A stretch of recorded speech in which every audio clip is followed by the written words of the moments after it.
Welcome back to JKMoto Podcast, a weekly motorcycle podcast for the everyday rider, covering current bike and racing news, specializing in track days, club racing, and greater entertainment.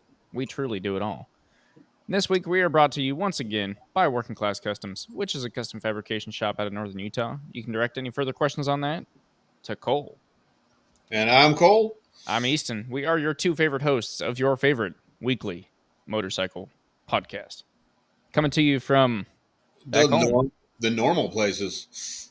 How was that drive across the country? Is America still intact? Yeah, for the most part. I mean, I took a 38-foot motorhome and a little baby trailer through what do they call that? Was it just a tropical storm? You know, one step below a hurricane. So we don't have that. We have thunderstorms and winds. Yeah, well, that's what we've had every day since. We've actually got more flooding now. The tropical storm's gone. We've had a rainstorm every day. Had more flooding. Anyway, we're not here to talk about weather. Yeah, but obviously we are. Every week, we're getting more and more into it. Do you guys want a weather forecast? Let us know down in the comments. While you're down in the comments, make sure you throw a subscribe on the channel while you're down there. We are on YouTube at Working Class Customs YouTube channel. Throw a like on the video also. If you're not on YouTube because you're listening on one of our other platforms, thank you for listening. Follow us on that platform.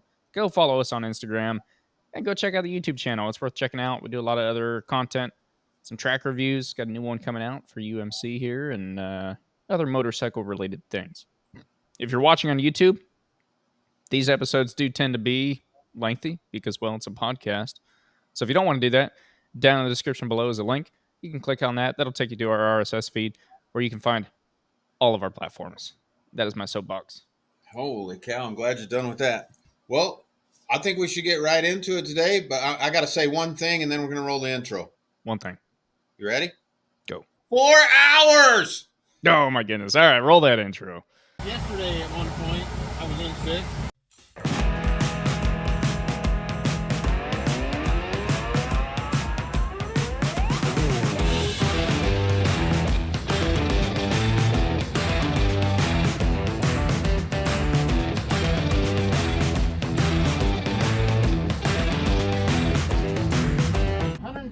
Miles an hour. And we're back. We're back. No racing. No personal racing. No, your next round is not until September 13th, 14th, that weekend. 14th, 15th? Yeah, something like that. Okay. So, yeah, you get like a solid month. That's if we don't hit that other one. Well, hey, can I give you a riding tip for your next race round? Yes, please. All right. And this week's weekly riding tip for anyone's next race round or whatever it might be, but this one is pretty. Hold on. Last week we really got off on some lions and stuff, and there was talk of cubs and yep. Monster Energy drinks and all this stuff. Please tell me. I mean, I love the riding tips, but this one's not animal related.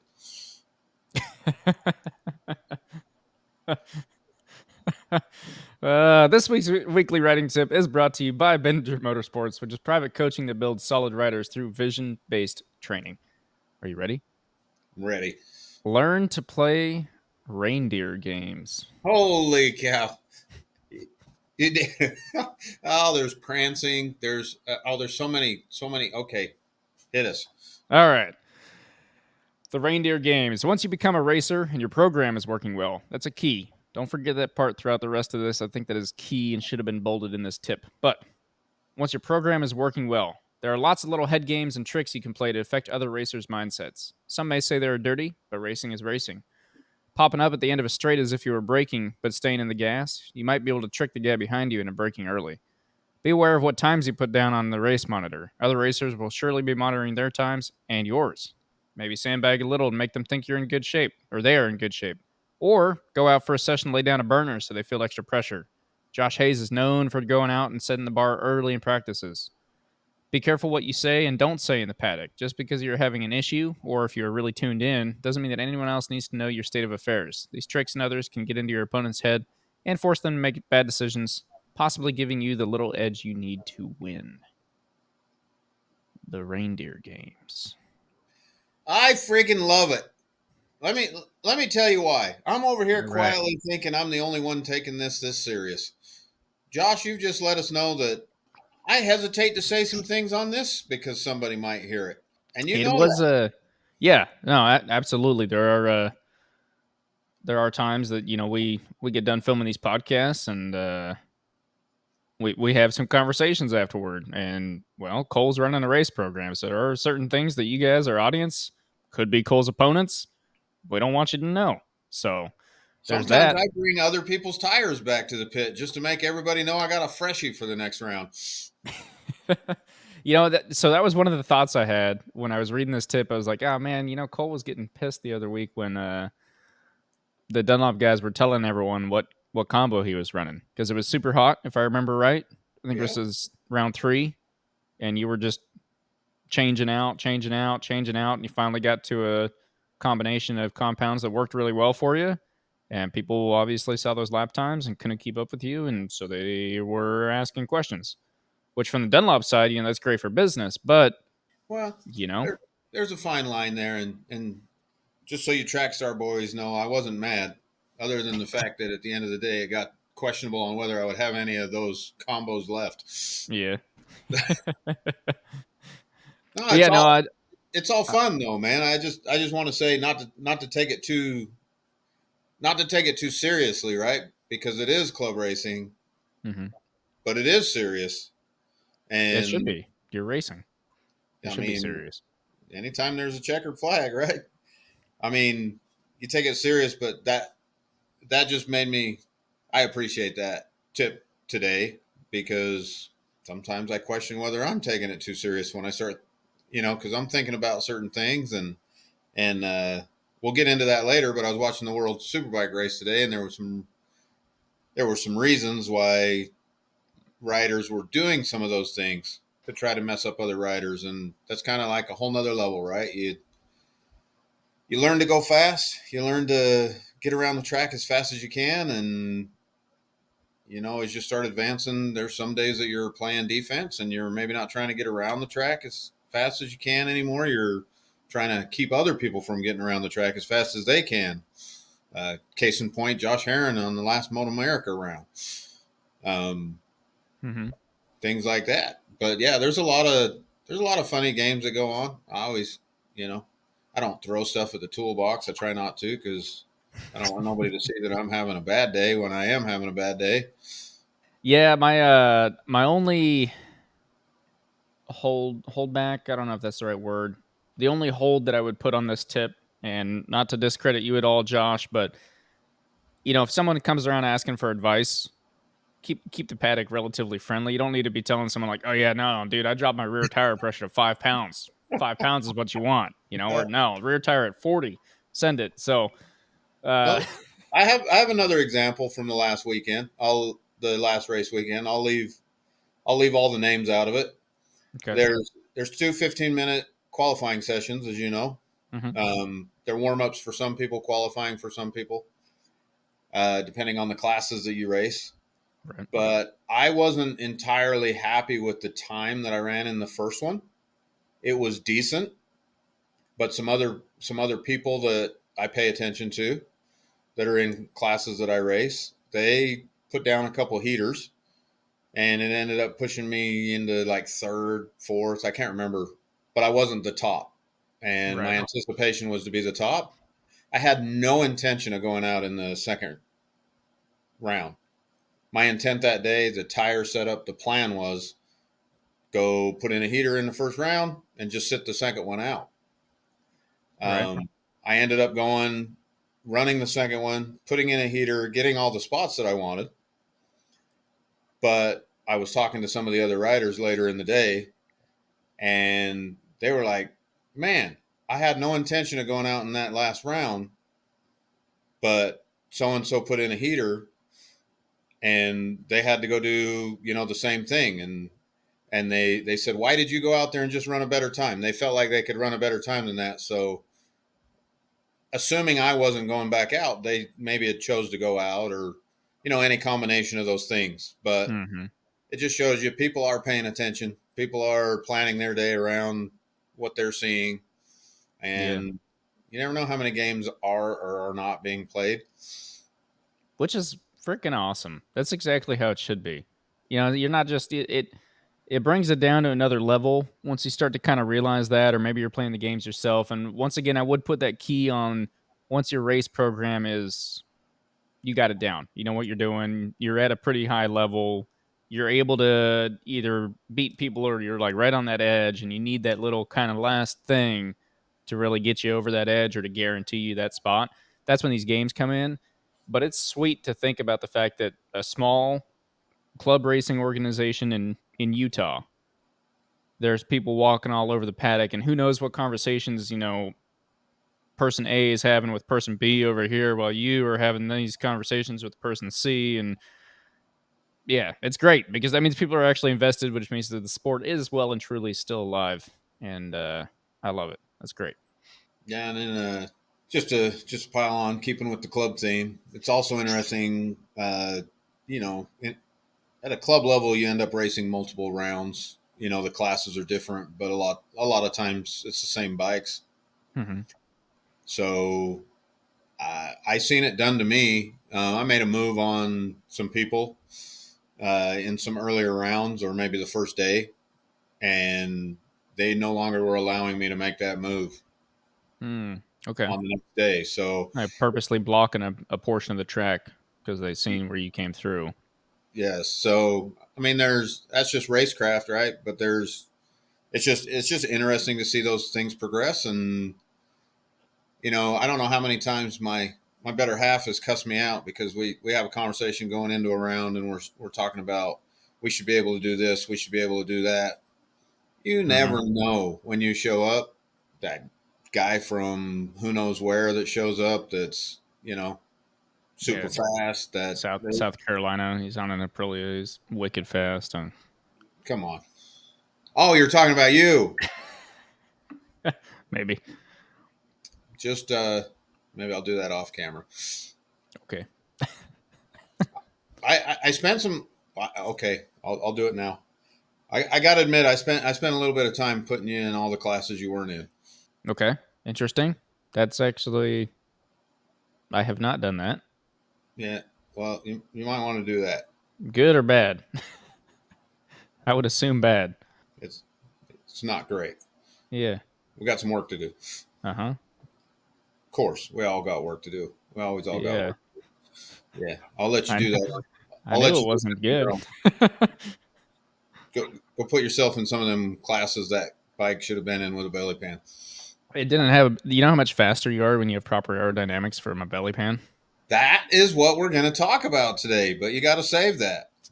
because let's just say, Josh, thank you for the riding tip. Maybe something without animals next week because it's starting to look like a zoo in here. Weather Weather Channel with a zoo, that's the cherry on top. Uh, Oh man, no, it's good. We definitely appreciate the writing tip, and as always, if you're looking to ride with Josh, there's a link down in the description. Also, go catch him on Facebook, Josh Bedinger. He's always posting when he has openings down there. Private coaching. He's got some awesome simulators down there.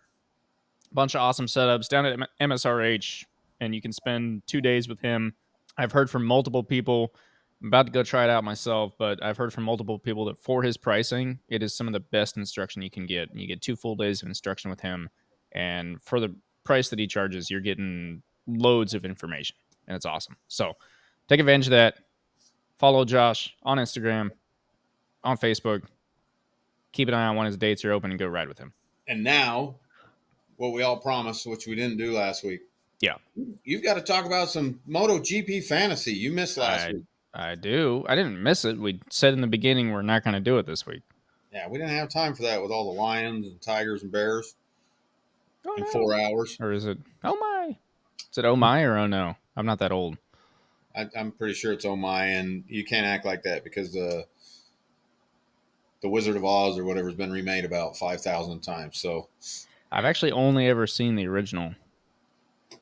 I might have seen it when they did the like revamp with in color, but I remember watching it a few times growing up. Sorry, I got to get this out. I was You gonna brought say, it were up. there motorcycles in that movie?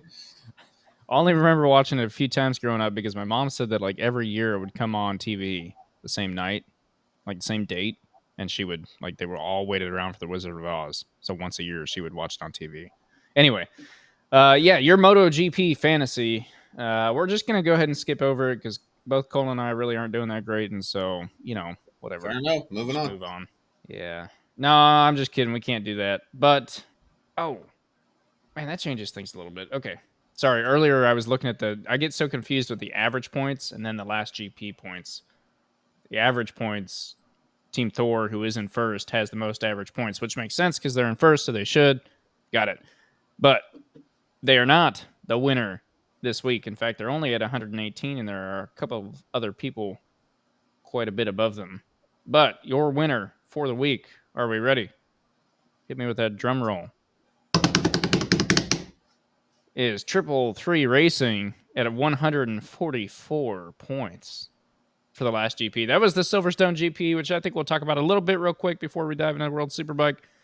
Mostly because I just have like a couple things to say.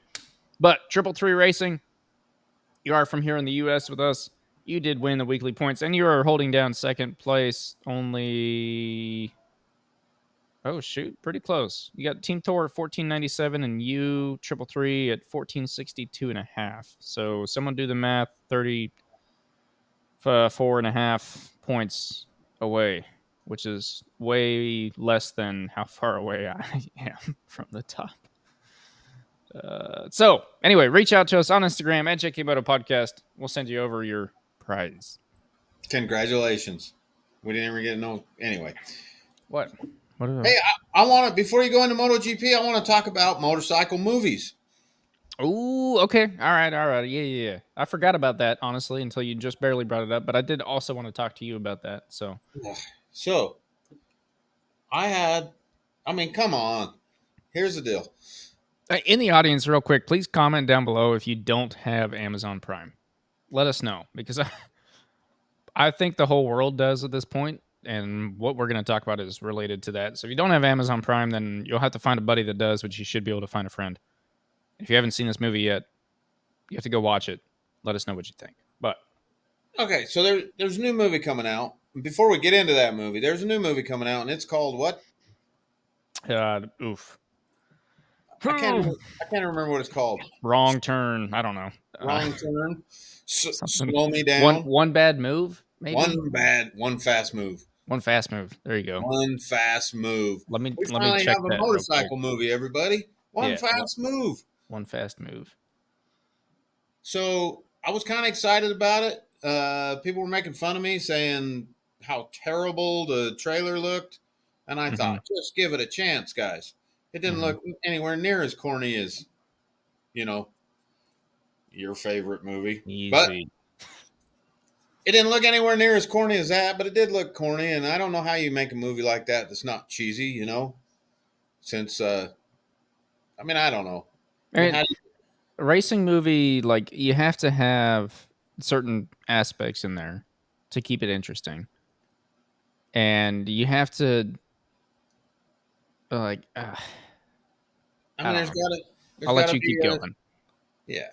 But in anticipation, so that movie came out on August 8th. And I've been keeping an eye on it. I've been watching. Well, I was still trying to recover. And I just wanted to sit down and watch a movie on August 7th. And it was not out yet. That's true. August 7th is before August 8th. Yeah, that makes sense. Not the math guy. So I thought, I want to watch a movie, but it really felt like I was in the mood for a motorcycle movie. And so I thought, well, what about this movie, The Bike Riders? It's a Harley flick, right? But I thought, what about this movie, The Bike Riders? It was recently in theaters. I've heard some, Rotten Tomatoes type things coming by saying it was getting pretty good reviews. And yeah, it's got 80% on Rotten Tomatoes. Yeah, 80% shit. That movie sucks. I'm sorry. I'm a Harley guy. Everybody wants to make fun, and even with the new wokeness, I ride those bikes. I like those bikes. There's a place for those bikes. Now, I don't want to be Sons of Anarchy and go start killing the neighbors or anything, but I Yeah. thought, So can just to interject for half a second? Rot, Rotten Tomatoes had 80% for the the bike. critics, Yeah, for what movie were you just? Sorry, the title again. the bike riders. The Bike Riders. Okay, 80% Rotten Tomatoes and like 6.2 on IMDb. One Fast Move on IMDb is at 4.8, and it's at 22% on Rotten Tomatoes, which it's brand new, only has 9 votes so far. But anyway, Okay. So I watched this bike riders movie, and I don't know if they were trying to make fun of themselves, mhm. but it's an outlaw motorcycle gang, but it literally has Johnny, the bad president of the club. It's like some random dude watching soap operas with his wife and 2 kids and decides to start a bike gang at the age of 50 years old. I don't know if that's how this stuff's supposed to work outside We're of the gonna Sons call of it Wild Hogs. and no, I mean it wasn't like that. I mean they were like shoot 'em up, beat you up, bikers. It wasn't wild hogs type stuff, but it was just, oh man, it was terrible. I Hmm. I, I just watched it and thought I would rather watch something like Sons of Anarchy that's fake and cheesy and in any small town America, if 18 people get killed a day, I think the FBI would be involved a little further. That or But small town America would just not be there anymore. they'd run out of people. Sons of Anarchy town would run out of people if that many people. Anyway, so the moral to all that was I forced myself to watch it because it cost me like 15 damn dollars. You okay? Sure. Yeah, I paid for it. Okay. So That's yeah, because it's got Harley Davidson on it, so they got to charge more for it. I mean, it wasn't. I don't know. It wasn't really Anyway, all right. So that's the biker guy boy thing, whatever. the bike riders. The bike riders. Yep, cool. Yeah, Bicycle riders. the That movie's bicycle terrible. riders. Whatever. We got to That was talk about this terrible. new movie. So the One next, it Fast Move. it was so bad. It was so bad that when I seen the fast move come on, I was like, I ain't taking another chance. I can't do it. I can't do it. I was so disappointed last night. I can't waste another hour and 58 minutes of my life watching another motorcycle show that's terrible. But you did watch it. But I did. And let And me just say, it was almost not terrible, but I'm still hinging on terrible. yeah. So, when you do something or like if you were a baseball player, how would you feel about all these baseball movies? I think it's Or movies. if you were a drag racer and you found a drag racing movie, how would you feel about it? So I think what you're leaning on here is that since you know the ins and outs, it's easier to pick apart. You're not just some Yeah. rando that knows nothing about motorcycle racing watching it. I already thought that, and I already tried thinking about that as I watched it. But I would challenge anybody. You said you've seen it, right? Yeah, I did I watch would it. challenge anybody to watch a MotoGP, your local club event, Moto America, and just tell me why. I mean, I know backing it in's a thing nowadays, but I don't think you're supposed to lock up your Why Michelin why pilot is he or whatever. why is he locking the rear every single time he stops the bike? It's not a dirt. Okay, and do you remember the Fast and Furious? My favorite, not favorite scene with they always have to do some giant burnout before they race, right? Heat the tires up, whatever. Sure. Yeah. And then the car will wheelie and it'll be just stuck in one position, burning tires. And if you're spinning, you're losing. Yep. True. The goal is not to spin the tires. I mean, Yep. sure, you can do a burnout to get tires hot so that they stick, so that you can launch. The goal is never to spin the tires in a drag race any more than you have to. Mhm. So why does that movie start with 2 bikes drag racing, and when the light turns on, they just all start doing burnouts? Wah! I don't know. Okay. So my thoughts on this movie. One, if you haven't seen it, go watch it. One Fast Move. It's on Amazon, free if you have Amazon Prime. Go watch it. I think it's entertaining enough. I'd call it personally probably a 4 beer movie, maybe 3, but probably 4. And if you're listening to this show, obviously you either ride motorcycles or race motorcycles. So it's gonna be pretty rough, and it's cheesy, absolutely. But I think it's kind of fun when you do have the in on whatever it might be on, whatever the movie might be on, i.e., in this case, club racing. I think it's kind of fun to just sit there and just laugh out loud at the movie because it's like pretty freaking ridiculous at times. And So I love to. I mean, I love to pick things apart, and that's why I can't just enjoy like a Fast and the Furious. I can't just sit down and enjoy it because I'm like, that's not real, and that's not real, and that's just who I am. mhm. So I know that that's on me more than the movie, but just silly things like why can't we get somebody that knows motorcycling, or why can't I know it's a low budget film, but why can't you bring somebody? Why can't you bring somebody in from the local club race that has one race experience under their belt? They could tell you more about how this actually works. Yeah, but And that's then, not how any movie ever works, and you know that. The things that I did like about it, I think the whole showing up to the track for the club race thing, I think they got that okay. I'll go with that. I I'll go think with the that. bikes were all about 10 years out of date.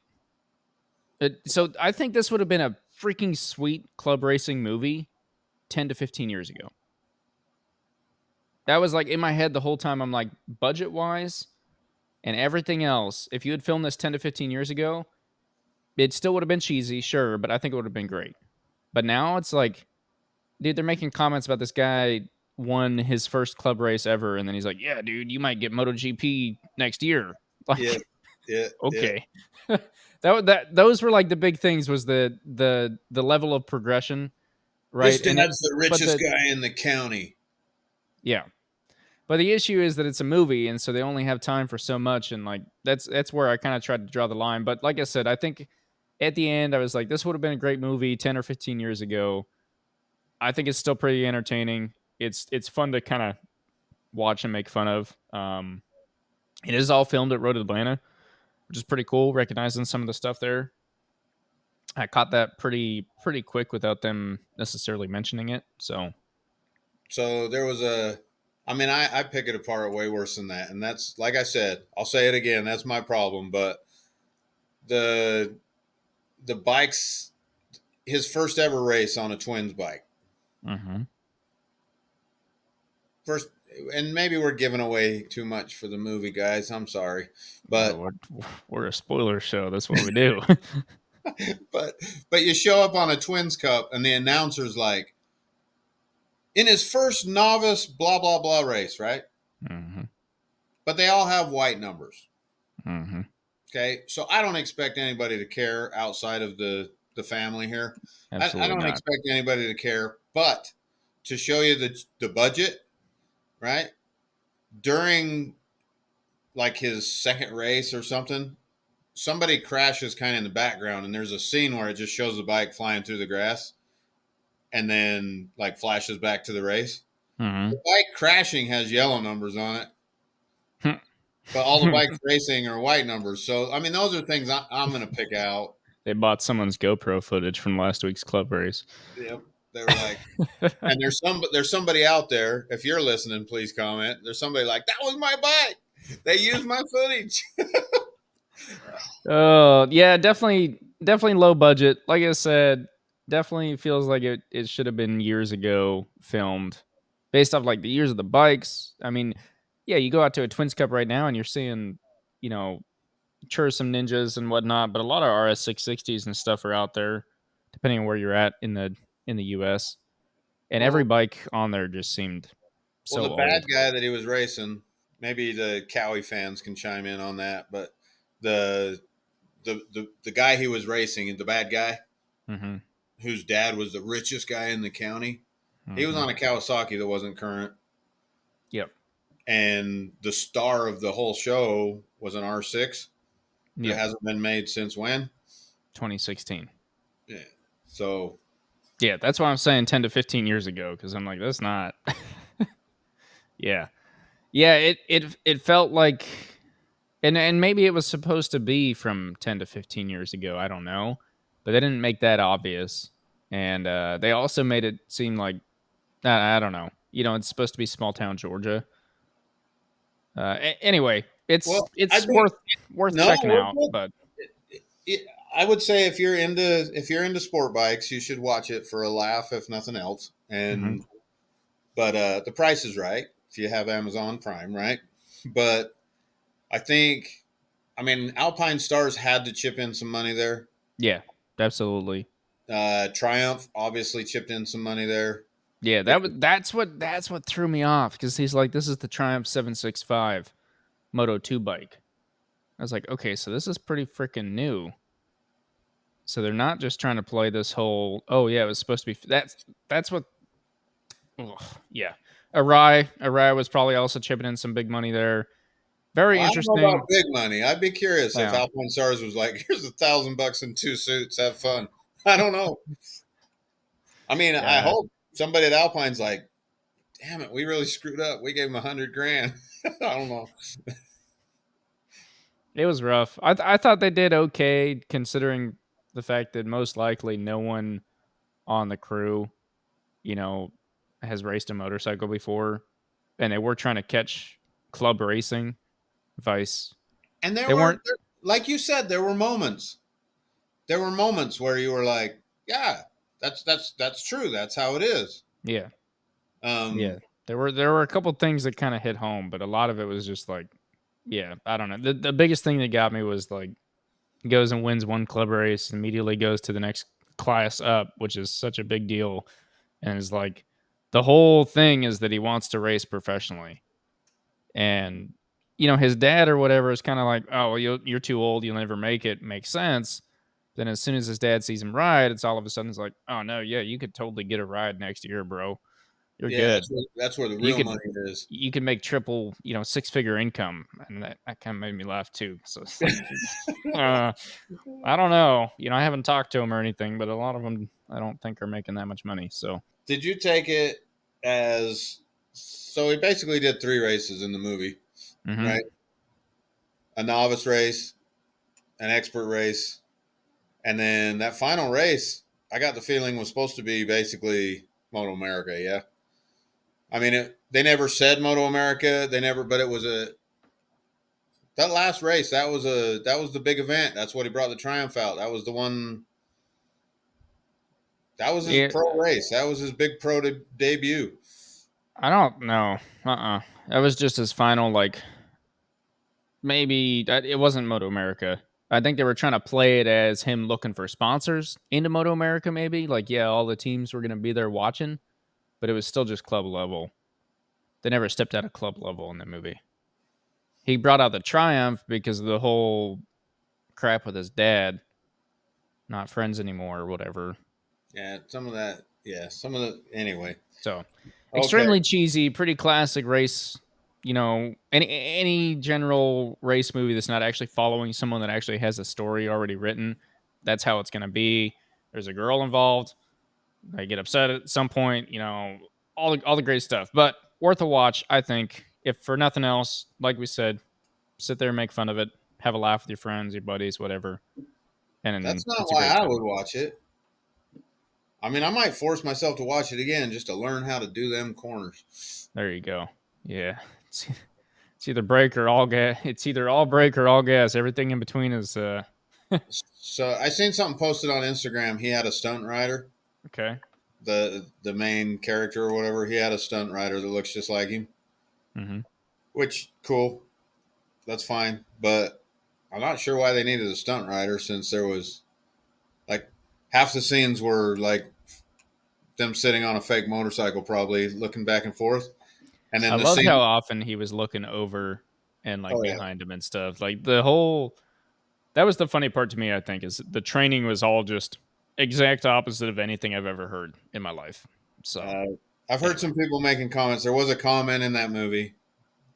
There was a comment in that movie where if you're gonna ride like that here, you take that to the street or you leave it on the street yeah, and something like that. What did he say? He said something to the effect of if you're gonna ride like an idiot out here or whatever, you need to take that to the street I think they and were on the street. I'm pretty sure it was after they rode the dragon.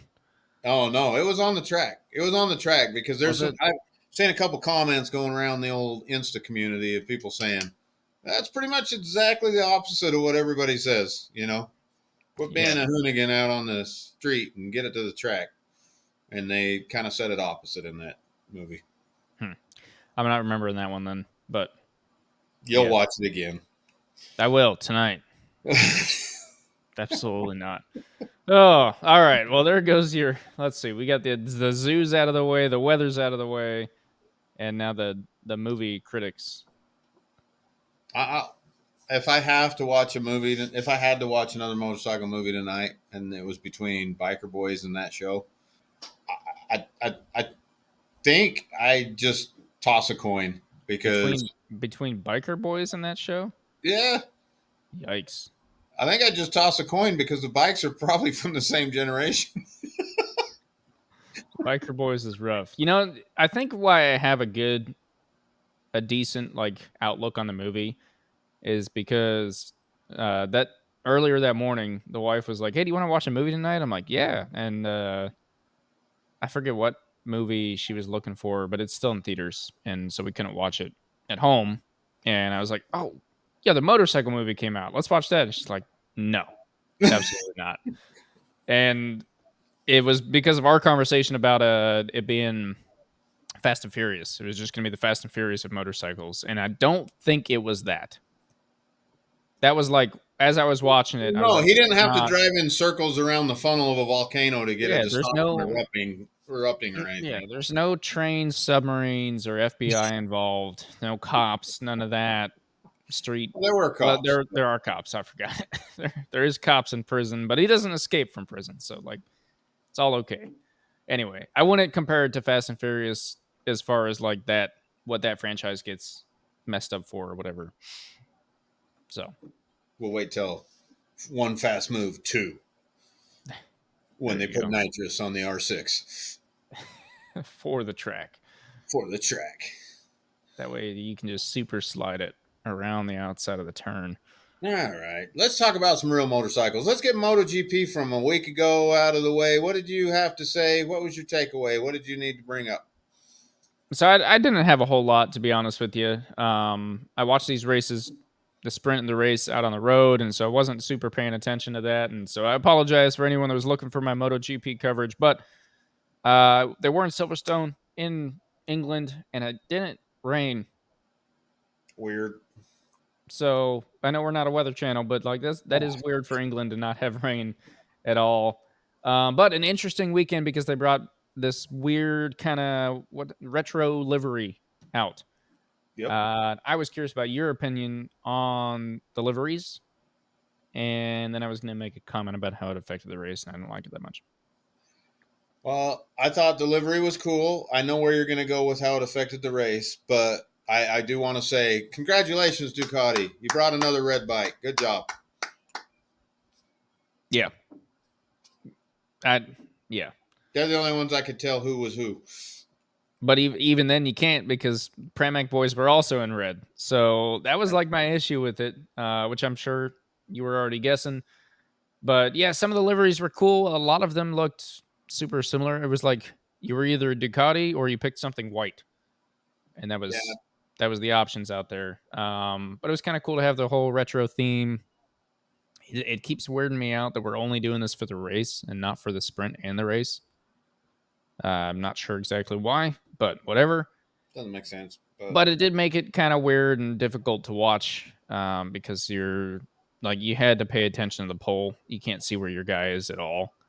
And even if you know your guy perfectly and you're like watching the pole, it's still like I was getting mixed up between Jorge Martin and Bagnaia and Bastianini the entire time, which, them being the top three finishers was pretty important to be able to keep them apart. So, well, you was getting mixed up because Bastianini was doing Bagnaia things and Bagnaia was doing Bastianini things. that's the key. That was the weird part. But yeah, we did have a Bastianini who qualified in third, which, that's been the biggest, I think, downfall for him for a while is that he's always a late comer in the race. He's so good, but it's always so late in the race because he doesn't qualify that well. So this weekend kind of qualified really well and then won the sprint. and won the race. So, Okay. Well, I had a question I wanted to ask you about it. okay. Being a Mark Marquez fan, Uh-huh. you remember you go back 2 years when Bastianini was really coming on strong, and Jorge Martin, I think the first year Bagnaia won the championship, maybe. Mm-hmm. Bastianini was coming on strong. Jorge Martin was coming on strong. Ducati had to make a decision. They Mm-hmm. chose Bastianini. That didn't work out for him very well the next year because Bastianini got in a crash, broke his shoulder blade, if I remember correctly. Um, he's had some sputterings, but he's never really came back to full power. Yep. But he appears to be back. Maybe. It's not just this race. He hasn't Yeah. finished out of the top 5 in the last 4 races or something. He's been there. He's up there fighting. But I often watch, and so my first comment is, why upset the balance? Bagnaia, Bastianini, going forward for the next 5 years on Ducatis, great, right? For Ducati, that's a safe bet probably. Bastianini's done enough to prove that he wasn't just like a one-shot wonder. You Yeah. keep working with that guy, give him some time, and then bring in Jorge Martin. Not my favorite rider, but obviously one of the fastest riders out there, if not the fastest on any given day. Absolutely. You have now lost him to Aprilia. Mm-hmm. He's gone. Which who cares? You still could have had Bastianini and Bagnaia, but no, we've taken Marc Marquez, and there's a lot of reasons off the track. I'm sure, be it sponsors, be it whatever. There's all those other things, but keeping that out of mind, Bastianini's gone now. Jorge Martin's career could go up in flames for all I know on an Aprilia. Bastianini's going to be on a KTM. I mean, Yeah. Non-factory KTM. they're all factory next year. Oh, are they? Okay. Not So, factory team, but it is because it's gas factory. So well, Gas is going away. It's 4 KTMs now. So Tech 3 KTM team and the KTM team. oh, I missed that then. Okay, so So gas they're is all going to be on gone. new bikes. That's what the Tech 3 is. Okay.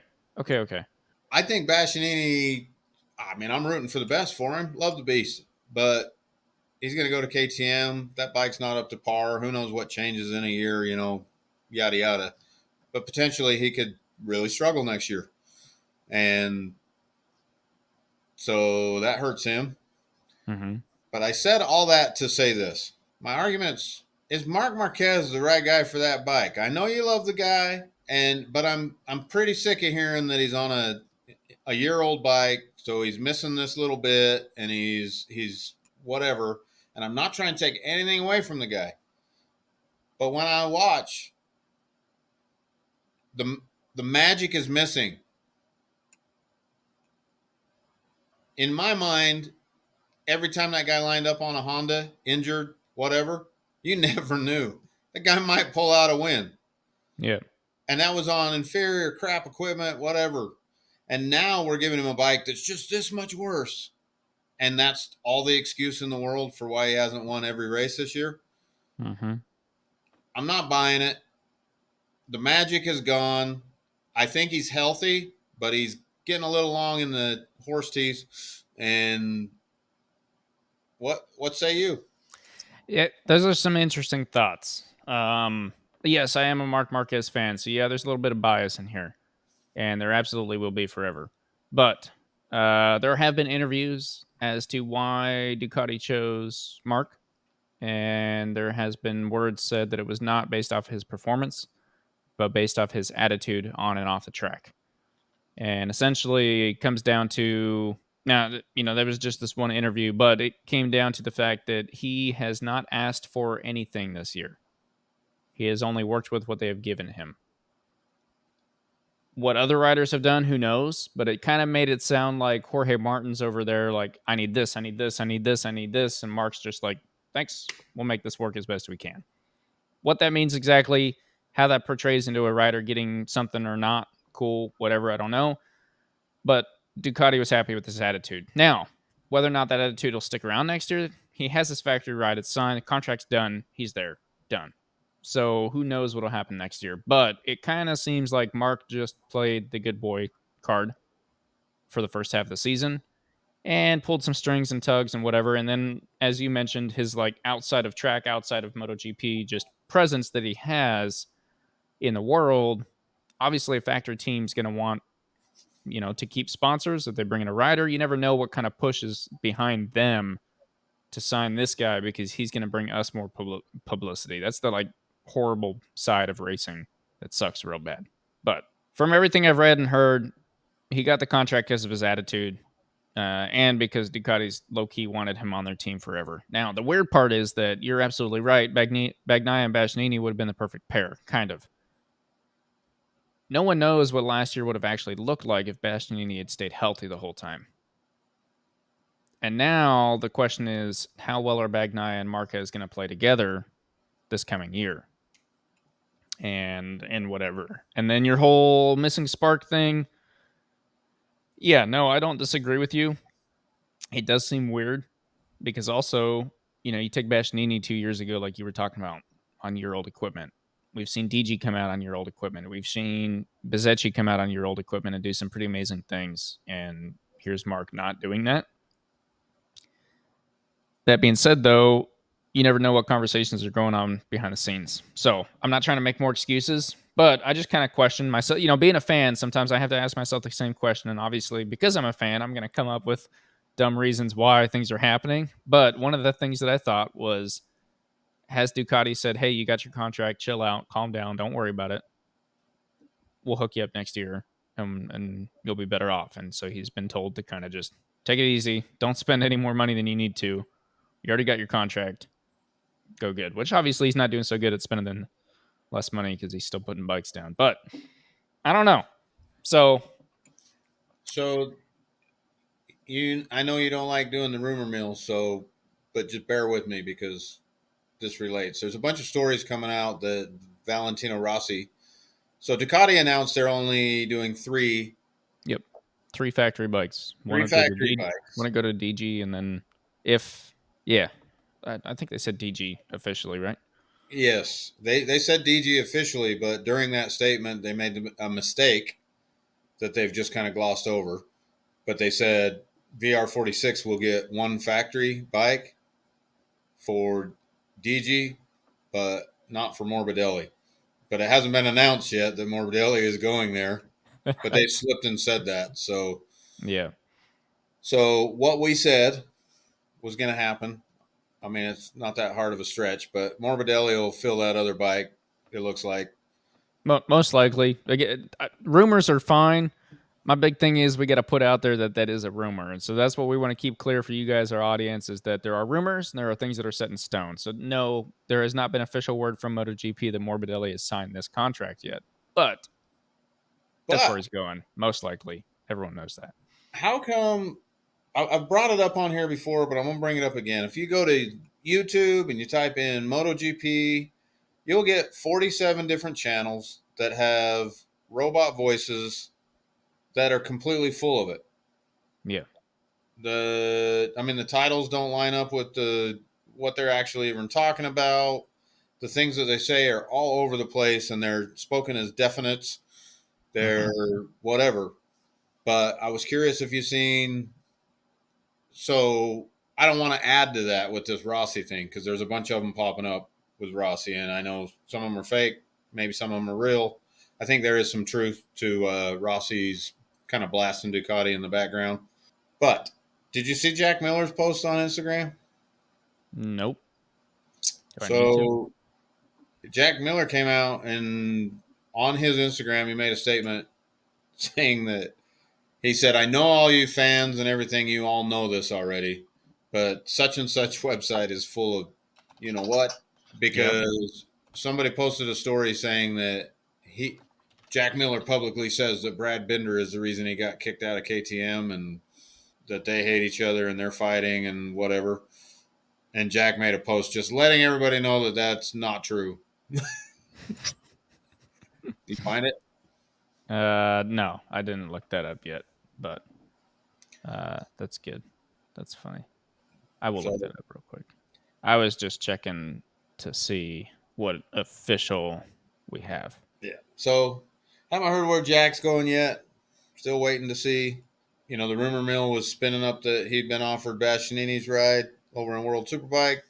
Either he didn't take it or whatever, but Bastianini's or Batista, excuse me. Yeah. Batista's still fighting for that job, supposedly still negotiating. So Yeah, it was kind of interesting. That is one thing I noted while watching. I think it was the race. Was that the announcers came out and kind of dime Jack Miller out. Like, and there goes Jack Miller doing, whatever he was doing on the track at the time. And then, like, yep, still looking for a job next year, hoping that someone will offer him a job. And I was like, whoa, that seems, usually they're pretty good about just being positive towards the riders. If a rider makes a mistake, they try and, it seems like, anyway, from my perspective, that they try and find somehow it's not the rider's fault, or he's just having a bad day, but it's okay, still great. Like, they always put the riders on these pedestals, which is great. I love it, as long as it's equal across the playing field, which they're pretty good about. But it was just kind of weird to hear him almost dime Jack out and be like, yeah, no, he doesn't even have an offer for anything next year. So, yeah, I will agree to disagree on that one because they did at the end of that comment, if I recall, because I know what comment you're talking about. mm-hmm. At the end of that comment, they ended it with somebody ought to pick him up. He still got benefits, and it would be a super shame for him not to be in our paddock anymore. And we're all hoping that he picks up. Yeah, no, you're not wrong. And maybe I worded that a little weird, a little wrong. It just, the way it came off at first was kind of a little strange. But moving on So that from was MotoGP. MotoGP. Yeah. Yep, that was it. Yep, But then we had a World Superbike race yesterday and today. we did. Did we? Yes, we did. So I know people could say World Superbike's boring because the same guy wins every race. But if you watch it, it ain't like that. 4, 5, 6, 7, 8, 9, 10, 11, 12 out of the last. Oh, sorry. 13. 4. No, I'm trying to. So 3. I've got 15 up here, and he's got 13 out of the last 15 places where I could see his name or Yeah. him. Yeah, he's won 13 straight. Yeah. So, unlike MotoGP, hit, their Super Pole race is considered a race. So, and it's called a Super Pole race, Yeah. not a Okay. sprint, whatever. So, the Sprint. Super Pole race Mm-hmm. is considered a race win. So, you go into a weekend and you try to nail all three, right?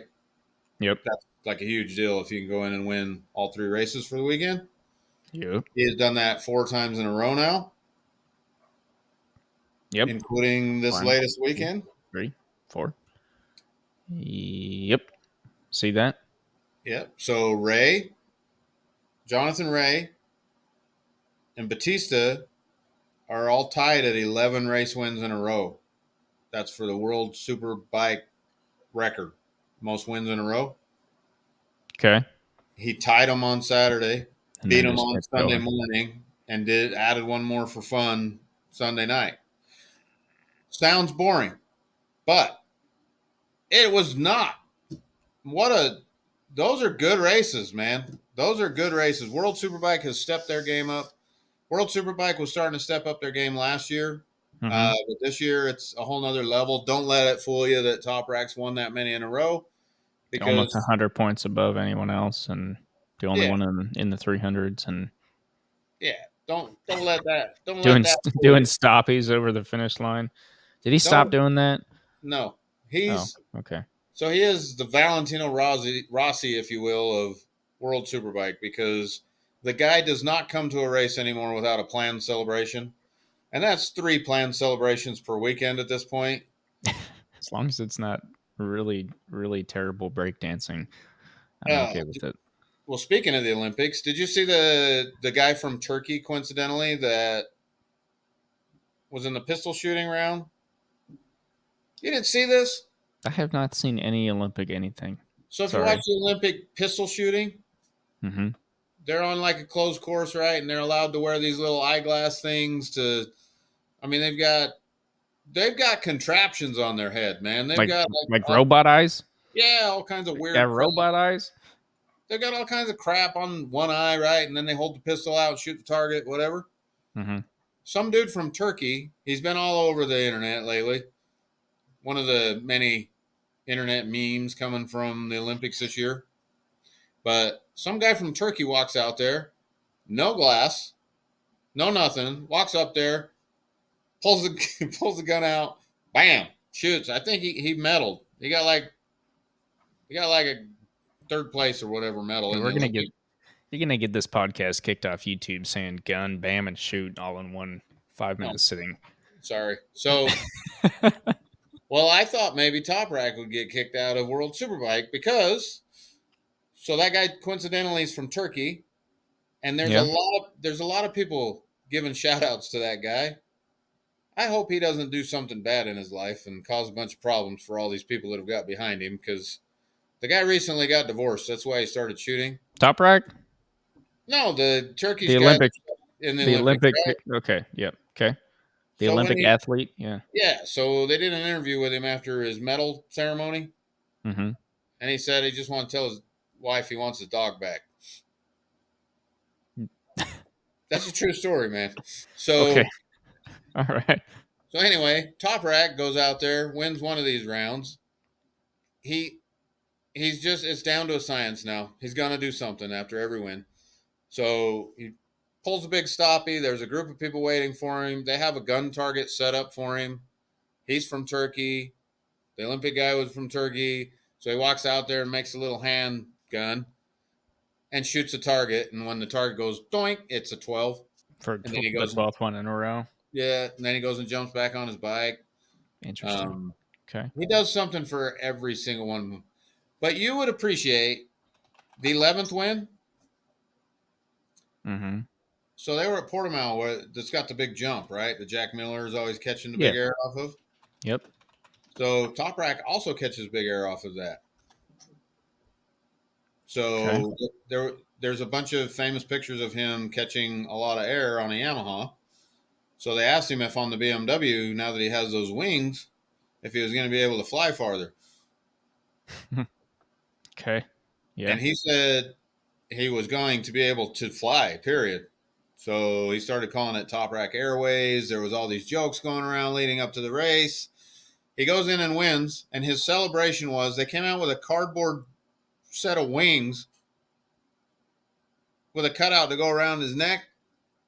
They're like 5 feet wide cardboard wings that had shoulder harnesses to strap on him, and he went and did a lap with these wings on his back, and he sissied out. He sissied out and didn't try hitting the jump because I'm pretty sure he would have flew. If you haven't seen that, go look that up. Okay. Yeah. So he's got some kind of corny dang celebration for everyone now. Sometimes he's wearing a mustache. Sometimes he's all the things. He's crazy. But I tell you all that to tell you this. We finally know the answer. 2. Well, special shout out in World Superbike goes to Alex Lowe's on the Kawasaki. Okay. That guy's driving like a maniac. He is doing everything he can to keep up with the Ducatis and the BMWs. That bike is underpowered. It's brutally obvious every time he hits a straight, just like with the Yamahas and the Hondas. But that guy is a madman.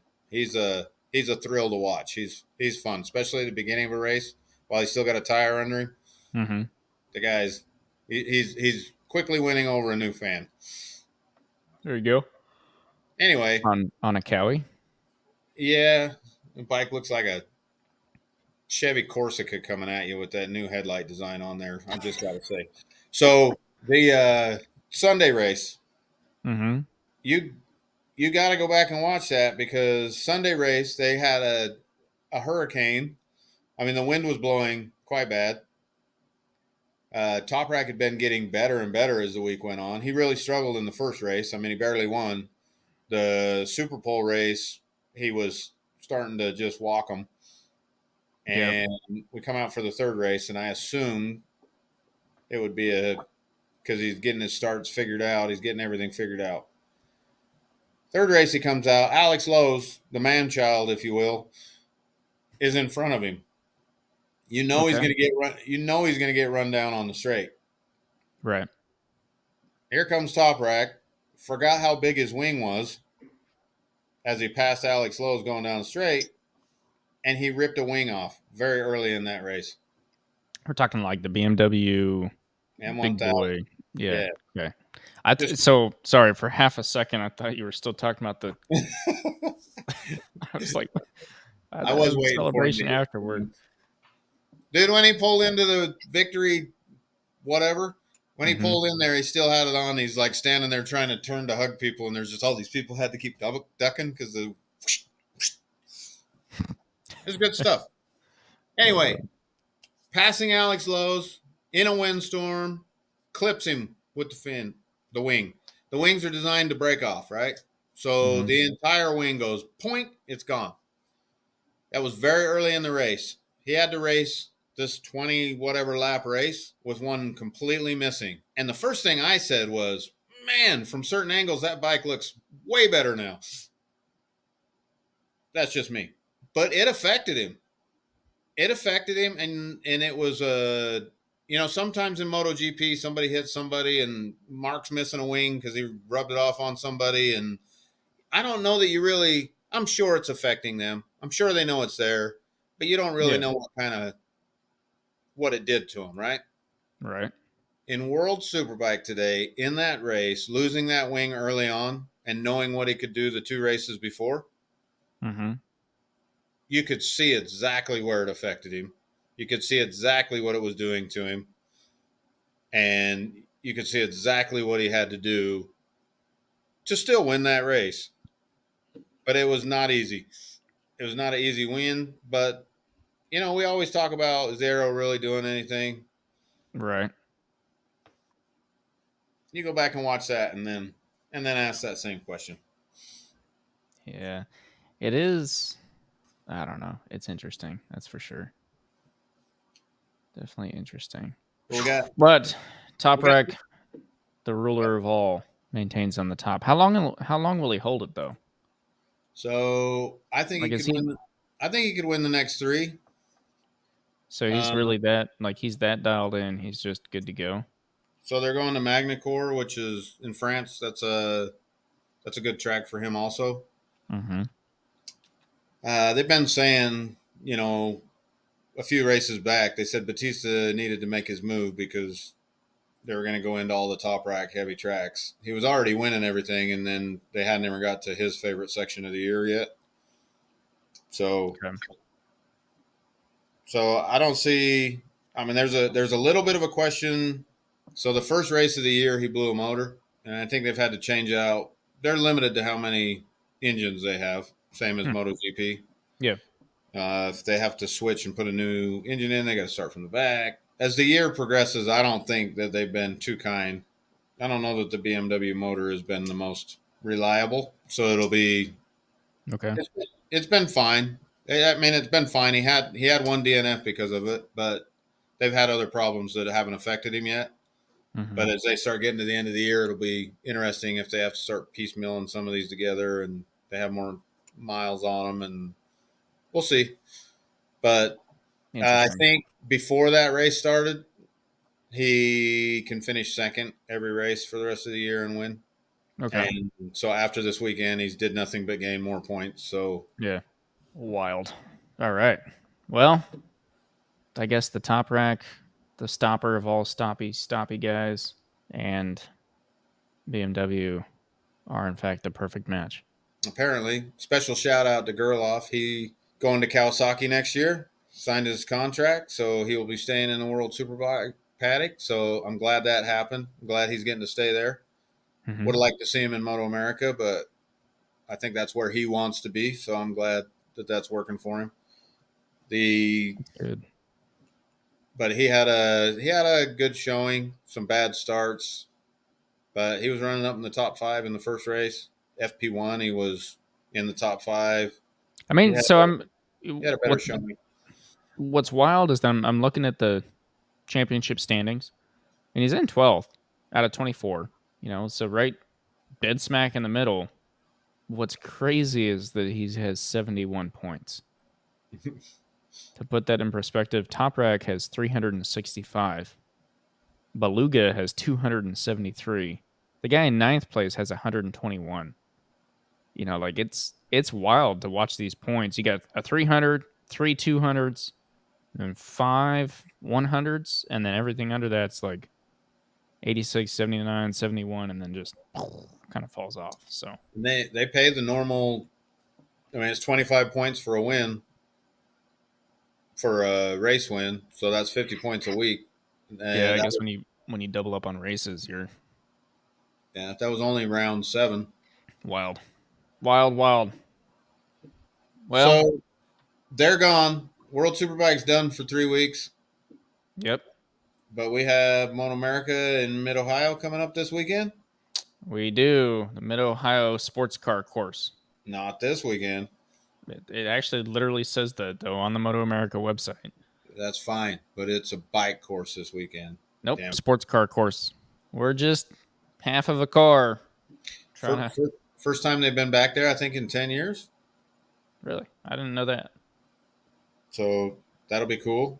Didn't know that, but I do want to say, you know, our to all our friends that'll be out there, good luck up at Mid Ohio. Also, I just wanted to say real quick, you know, I was in Utah for a couple of weeks. Came out USBA round 4. If you haven't watched last week's podcast episode or listened to it, go listen to it. Hear all about that. But for everyone that I got to meet in the paddock, it was great meeting you, getting to know you a little bit, hang out with some new people, meet some faces, put some faces to some ears, names, and whatever else. So anyway, it's cool to meet everyone in person, and actually, like, you know, a lot of times I'm just sitting here talking to Cole, which we would do with or without this podcast, as we've found out. So it's cool to kind of meet you guys out there. That's all I had. Sorry.